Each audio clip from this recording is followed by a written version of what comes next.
tegak berdiri untuk masa depan, memadukan dan mengembangkan keislaman, keilmuan dan keindonesiaan. Serukan UIN, Sunan Kalijaga, unggul dan terkemuka.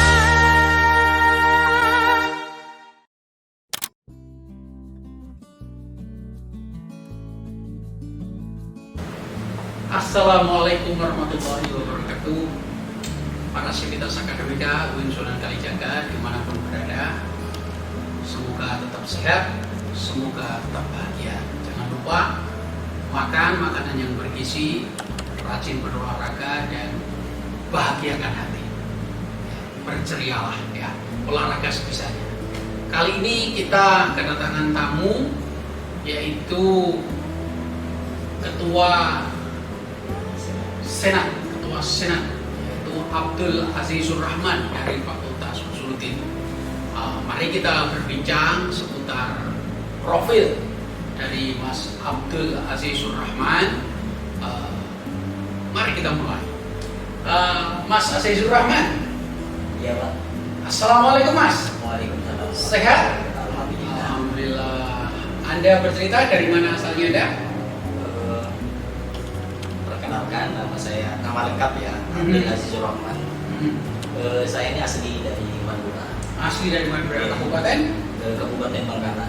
Oh, Bangkalan. Berarti yang paling dekat dengan Surabaya ya? Paling dekat, Pak. Ini Suramadu. Suramadu. Anda anak yang keberapa? Saya anak ketiga dari 5 bersaudara. Oke, anak ketiga. Bisa diceritakan dulu waktu kecil itu SD atau MI di mana? Sampai aliyah di mana? Kalau SD itu saya di rumah. Di rumah sendiri? Ya, desa Amparan gitu. Cuman kemudian pas mau melanjutkan ke SMP, orang tua itu tidak merestui. Jadi saya ini dari sejak MTS itu sudah tinggal di pesantren. Oh, berarti MTS-nya di pesantren? MTS-nya di pesantren. Di Bangkalan? Di Bangkalan. Apa namanya? Darussalam. Oh iya. Jadi awalnya itu begini.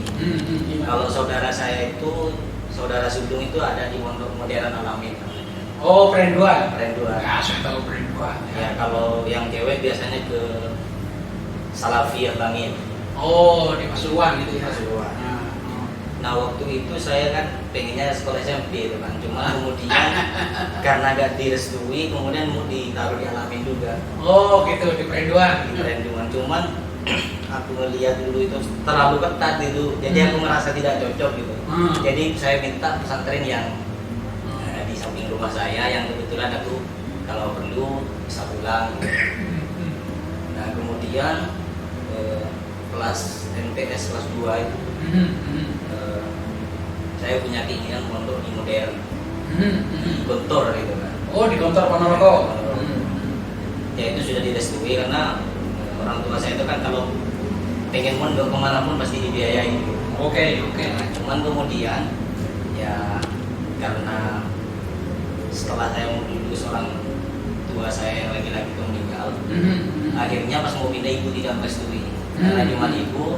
Jadi kan kalau ibu kan jarang jenguk biasanya. Ya akhirnya lanjut di pesantren itu. Ya sampai hari ini saya kuliah di juga. Oke. Orang tua di rumah sebagai apa, Mas? Kalau ibu itu cuma punya toko kecil-kecilan. Oke. Bapak? Kalau bapak dulu kerja di Surabaya. Jadi 2 bulan kerja di Surabaya, 2 bulan di rumah. Berarti sebagai anggota keluarga di rumah sampai yang pertama di Jogja ya?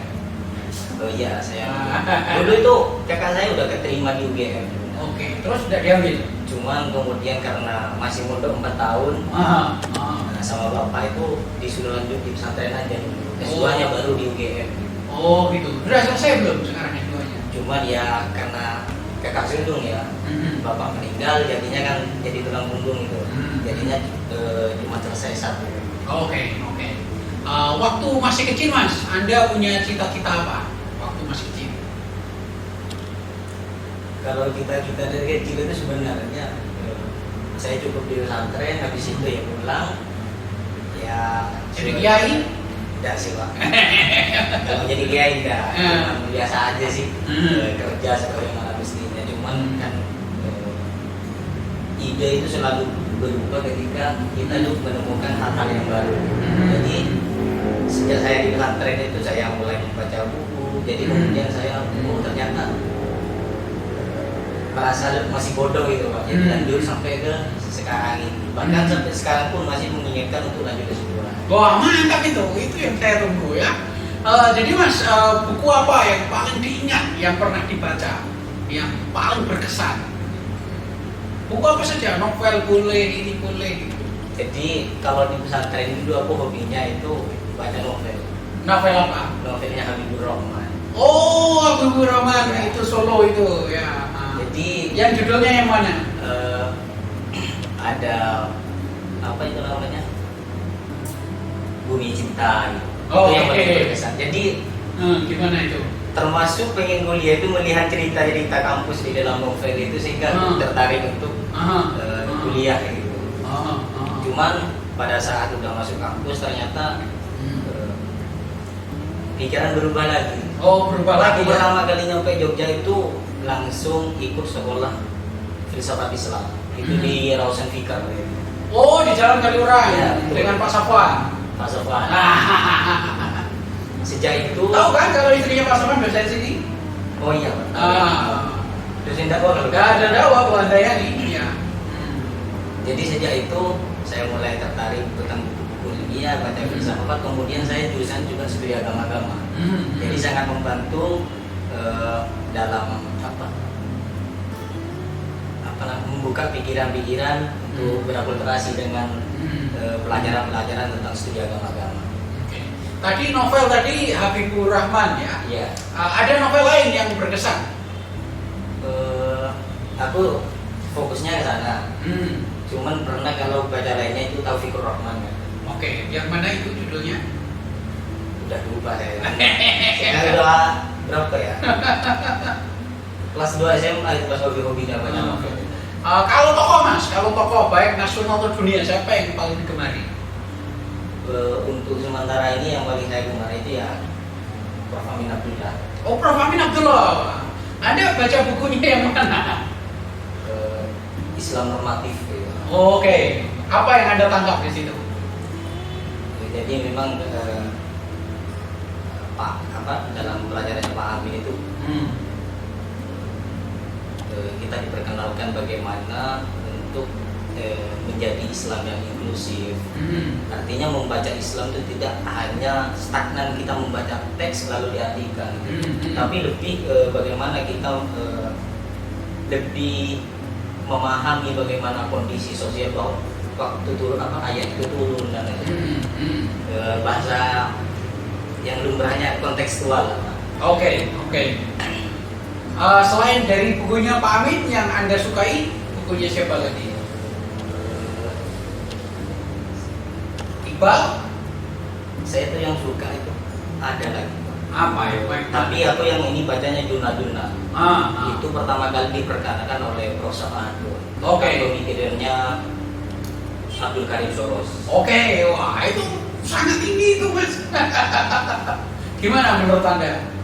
Jadi memang kalau berbicara mengenai Abdul Karim Soros yang saya pahami itu lebih membedakan antara di mana letak agama, di mana keagamaan. Diperjelas lagi kontekstualnya. Jadi salah satu yang paling saya ingat bedakan antara kebenaran mutlak itu dengan kebenaran yang relatif. Jadi kalau agama itu kebenarannya memang mutlak, tetapi kalau sudah dibawa dalam ranah pemahaman seseorang maka itu kebenarannya kontekstual. Nanti kalau ngambil S2 kira-kira mau di mana Mas? Kayaknya sih lanjut ke luar negeri. Oh ya harus dong. Sekarang tentunya berapa? Masih belum pernah tes sih Pak. Pernah tes. Sejak saya semester 5 itu saya kalau liburan itu pulangnya ke Pare. Oh, ke Kediri. Ya. Berarti Anda sudah lancar ya conversation? Saya jadi lebih fokus ke grammar Pak. Soalnya aku rasa itu kalau bicara kayak canggung terus itu. Anda kan studi agama-agama. Anda sudah belajar agama apa saja? fokusnya sinam agama yang ada di Yogyakarta. Yang apa saja? Anda sudah belajar agama Konghucu, Konghucu, Buddha, Islam apalagi gitu kan. Terus Kristen, Katolik, Hindu. Selain dari agama Islam, agama yang 5 ini, yang mana yang paling Anda tahu? Saya sih tidak terlalu fokus untuk mempelajari agama, aku lebih fokus ke bagaimana kita itu lebih mempelajari bagaimana sih hubungan antara agama itu agar tidak terjadi konflik gitu. Jadi aku berpikir begini, nggak tahu ini benar atau tidak, tapi di dalam pikiranku itu ya beragama itu ibarat kita cinta. Oke.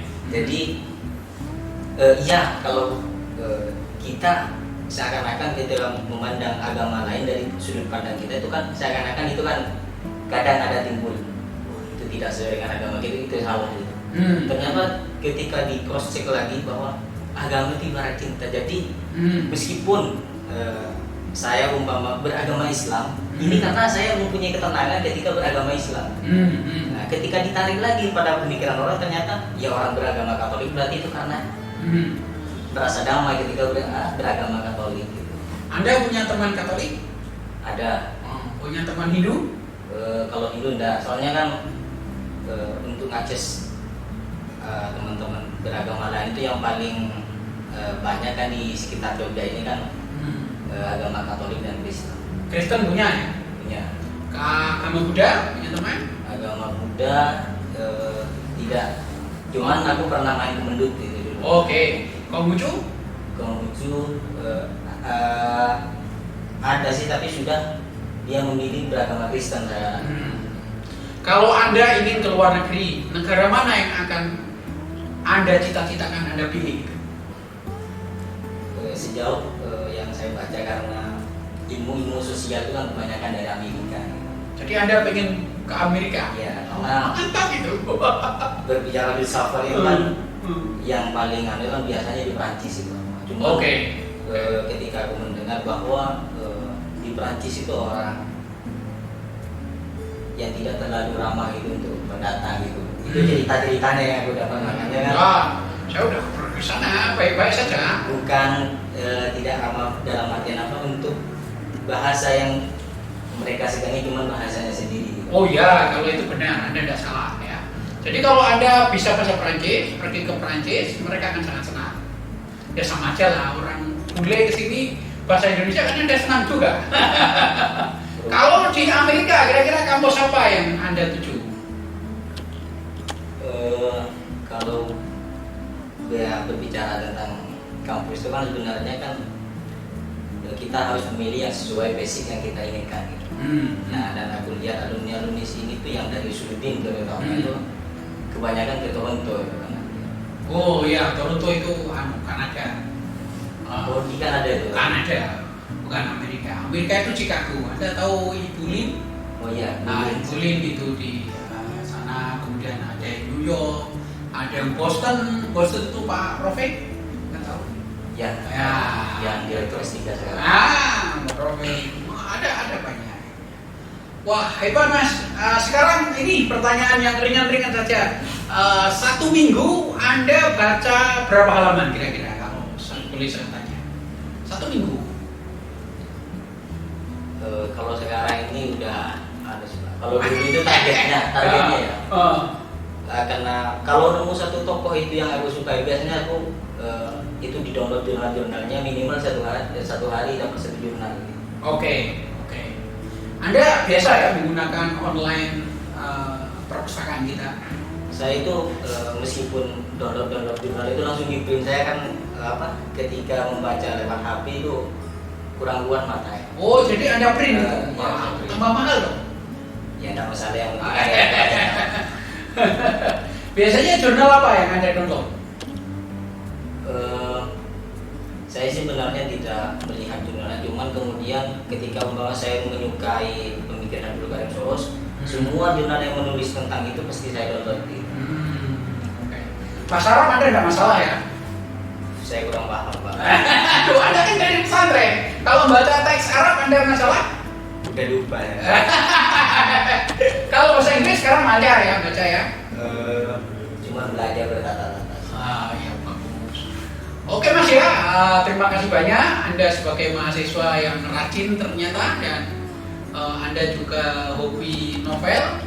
Nanti akan saya hadiah buku sebagai sebagai pendorong ya, supaya Anda sukses ya. Jangan lupa berolahraga ya Mas ya. Siap. Jangan bersedih-sedih, pokoknya kita bergembira dalam masa pandemi ini. Demikian, selamat sekali lagi ya para pemirsa. Itulah Ketua Senat ya, Ketua Senat mahasiswa kita Abdul Nasir Surahman. Demikian, Assalamualaikum warahmatullahi wabarakatuh.